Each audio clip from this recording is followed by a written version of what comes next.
our latest kit is our Fowler Kit, or in the period it had been called a fowling piece, but today it's often called a Fowler, so that's more recognizable in terms of the name to people. What it is it's based on smoothbore guns that were originally made in England during the 1760s, perhaps early 1770s, and they were made for export. So they're made to be sent over to this country. Like I said, smoothbores, they're equivalent of a modern day shotgun. Think about a single barrel shotgun is what they would be the equivalent of.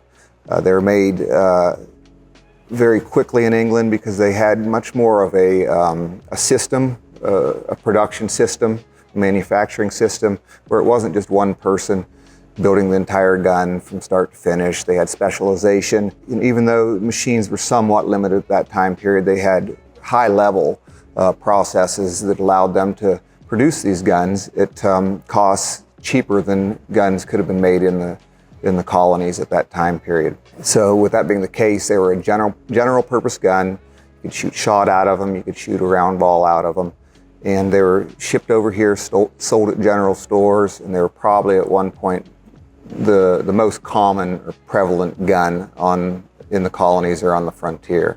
They're very versatile. Some of them were sold to just your average white person. Some were sold to Indians or traded with Indians or natives. And especially maybe some lower grade ones were actually marketed towards the natives. So there's a whole class of these guns. It's not exactly the one that we produce, but a class of these guns that are known as Indian trade guns is what they're known as. So they have a lot of history in this country, and we're very important in the early part of this country. So with that being the case, that's one style that we decided we wanted to reproduce.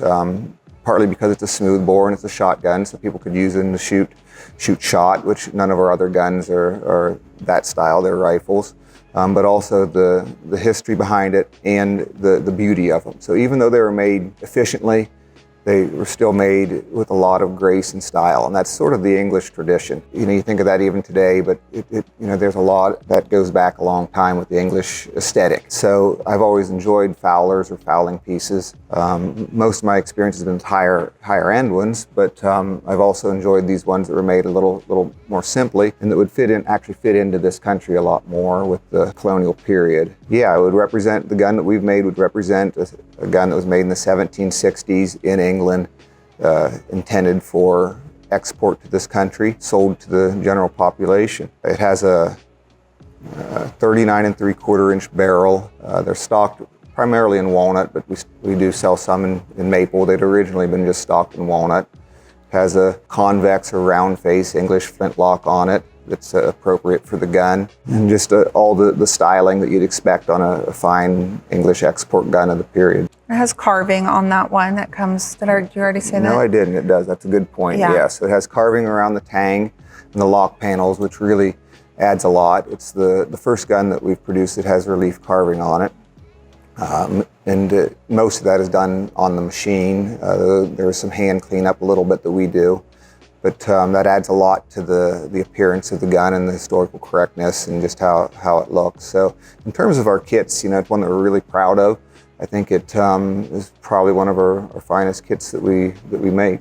And it's very pretty for people that are brand new. Like we had some visitors last week, and when they looked at all the styles, they had no idea of this thing either. But when they saw the fowling piece or the Fowler, they were really excited by that. And we actually sent them home with a broken stock just because they thought it was so pretty. So that's kind of a neat thing about that. It's just a very elegant looking gun for people who just want something nice, like as yeah. And that's one other kind of larger point. I don't have a great deal of a background in modern guns. I hunted with them, used them, but one thing for sure is that there was design and beauty and aesthetics. It was a high focus on these original guns, and I think sometimes with the modern guns we've drifted from that, where it becomes their purpose has formed their shape much less or much more, I should say.